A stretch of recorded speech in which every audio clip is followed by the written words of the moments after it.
Hey there, welcome back to the channel. Today we're diving into something super relatable: how to say no without feeling guilty. Let's be real, if you've ever struggled to say no, raise your hand.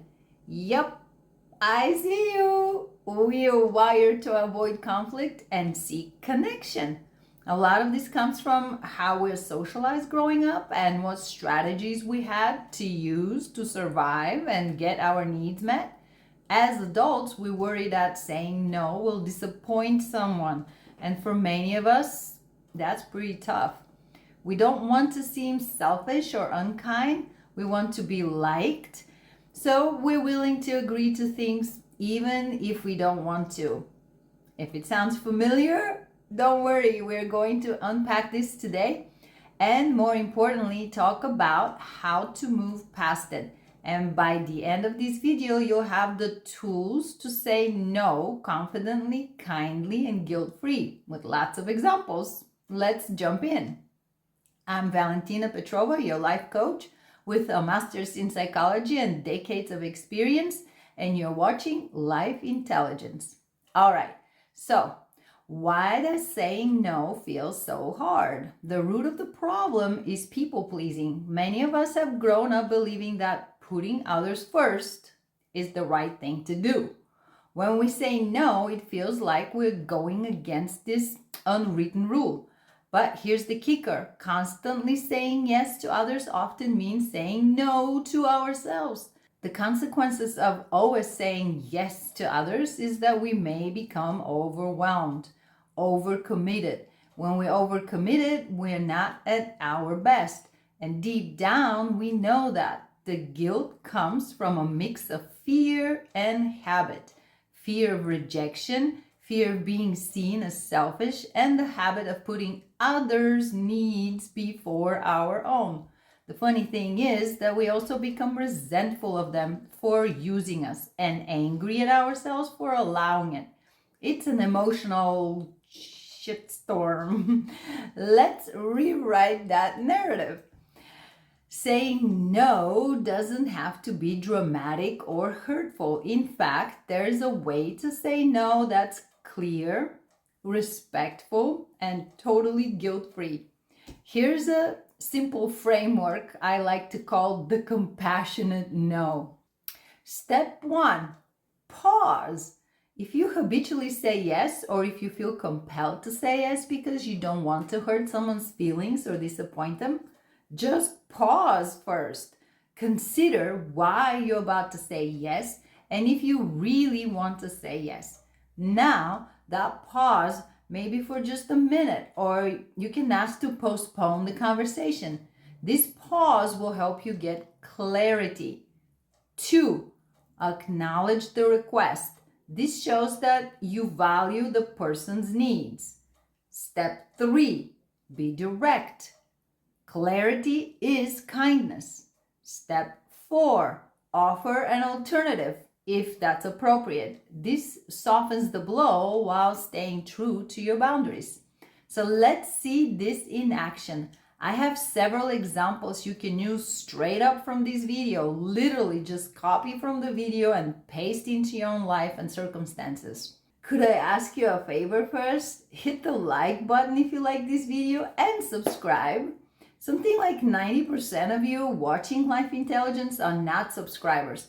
It helps YouTube know this content is worth showing to others.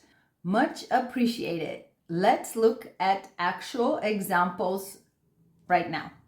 Example number 1. Let's say a coworker asks you to help with the project, but you're already swamped. So here's your coworker. Can you help me finish this report by Friday?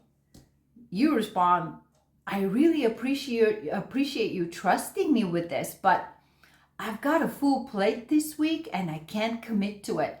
Have you checked with Alex? They might have some bandwidth. See? It's clear, it's kind, and no guilt. Example number 2. Your friend asks you to hang out, but you're craving some personal time. So your friend says, want to grab dinner tonight? You respond, Thanks for the invite. I'm actually feeling pretty wiped out and need some downtime tonight. Can we plan for later this week instead? Again, you're honest and you're not leaving them hanging. Example number 3. A family member wants you to take on extra responsibilities. Everybody loves that one, right? So the family member says, can you organize the family reunion this year? You respond, that's such a big job, and I know it's really important. I don't think I'd be able to give it the full attention it deserves right now. Maybe we can divide up the tasks, or someone else can take the lead this year. Okay, I have one more example. It's a bit of an avoidance strategy, but you can use it if the direct approach is hard for you. I've used it plenty of times, so no judgment. Let's say a friend wants you to donate to a cause that they support, but you're not excited about that cause or your budget does not allow it. So, when someone asks me about something I don't want to support or devote time and energy to it, I usually say, I have a rule not to commit without looking at my calendar, budget, finances this month, etc. If I'm able to, want to, or if I'm interested in it, I will call you by the end of the day tomorrow. If you don't hear from me, it means I've decided against it. Well, guess what happens? They don't hear from me. It saves me from saying no to their face. I let my actions speak for me instead. There's also the added benefit that after I think about it, I might change my mind, but this usually does not happen. Still, giving yourself this extra time will help you literally decide what the best course of action might be, considering not only what is asked of you, but also your own needs. If you feel like you've given something enough thought and the answer is no, you will feel justified instead of guilty. Period. But what about things that happen in the moment, you say? Like when someone says, here, eat this or drink this, you'll like it. Or they say, let's do this, come on, it will be fun. Don't be a party pooper. Even though you know you won't like it or don't want to try it. It might be against your diet or lifestyle or against your best judgment. Peer pressure is real and hard to override. So, how do you handle peer pressure? The key is to respond with confidence and keep it simple. For example, here's a peer pressure person. Come on, just try this drink. Everyone's having one. You respond, thanks, but I'm good with what I have. I appreciate it though. Just like that. Or, here's the peer pressure person again. Don't be boring. Let's all stay up until 2 a.m. and party. You can say, that sounds fun, but I've got an early morning, so I'm heading home after this. Notice how you're being polite but firm. You don't owe anyone a lengthy explanation. The less you overthink it, the easier it becomes to stand your own ground. I like going out dancing, and this is one thing that frequently happens to me. My dancing friends are always asking me to stay longer. My favorite is to say, nah, I'll turn into a pumpkin if I'm not in bed by midnight. It's a real problem. I'm polite with a little bit of humor. Also notice they can't really respond to this in any way other than laugh.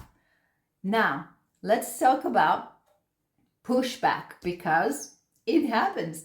Some people might not take no for an answer, or they'll call you the day after tomorrow and say, hey, I didn't hear from you by the end of the day yesterday. When this happens, stick to your guns without over explaining. For example, I'm sorry, I just can't commit to this right now.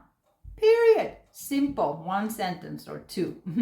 Stay calm and remember, other people's disappointment is not your responsibility. Here's a mindset shift to leave you with. Saying no when you need to say no is an act of self-respect and self-care. You teach people how to treat you and show them that your time, energy, and resources are valuable to you.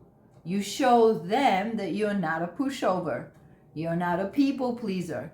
Remember, you're not just saying no to whatever they want, you're saying yes to what matters to you most. And that's a wrap. If this video gave you a fresh perspective, hit that like button, share it with a friend who needs it, and don't forget to subscribe for more life intelligence, life-changing tips from me. Let me know in the comments what's the hardest part of saying no for you. I'd love to hear your thoughts.